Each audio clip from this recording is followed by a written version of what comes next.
యోసేపు అనే యువకుడు కనాను దేశంలో తన కుటుంబంతో కలిసి నివసించేవాడు. అతడు మంచి మనసున్నవాడు, కష్టపడేవాడు. కానీ అతన్ని ప్రత్యేకంగా నిలబెట్టింది ఒక్క విషయం: దేవుడు అతనికిచ్చిన కలలు.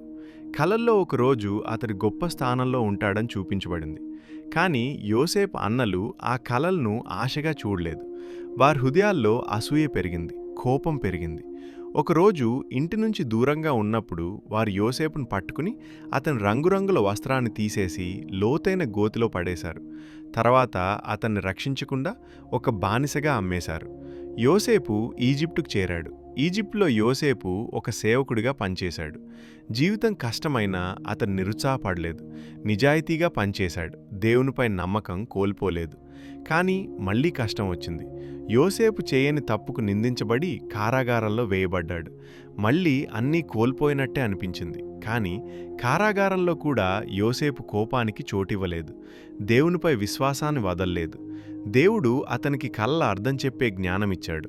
ఫరోకు ఒక కల వచ్చింది. ఆ కలకు అర్థం తెలుసుకోవడానికి ప్రయత్నించినప్పుడు ఫరో కలకు ఎవరూ అర్థం చెప్పలేకపోయారు.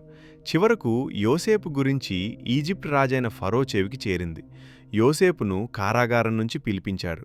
యోసేపు ధైర్యంగా, వినయంతో ఫరో కలలకు అర్థం చెప్పాడు. రాబోయే కరువు గురించి హెచ్చరించాడు. దేవుడు యోసేపుతో ఉన్నాడని ఫరో గుర్తించాడు. ఒక క్షణంలోనే కారాగార ఖైదీగా ఉన్న యోసేపు దేశాన్ని నడిపించే నాయకుడయ్యాడు. ఆ కరువు సమయంలో యోసేపును ద్రోహించిన అదే అన్నలు అతని ఎదుట నిలబడ్డారు. ప్రతీకారం తీసుకునే అవకాశం ఉన్నా యోసేపు వారిని క్షమించాడు. అతడు ఇలా అన్నాడు: మీరు చెడుకు ఉద్దేశించిన దాన్ని దేవుడు మంచి కోసం ఉపయోగించాడు. మీ జీవితంలో కూడా గోతులుండొచ్చు, ఆలస్యం ఉండొచ్చు, న్యాయం జరగలేదనే బాధ ఉండొచ్చు. కానీ గుర్తుంచుకోండి, మీరు ఎక్కడున్నా దేవుని యోచన ఆగదు. ఆలస్యం అయినా ఆయన వాగ్దానం రద్దు కాదు.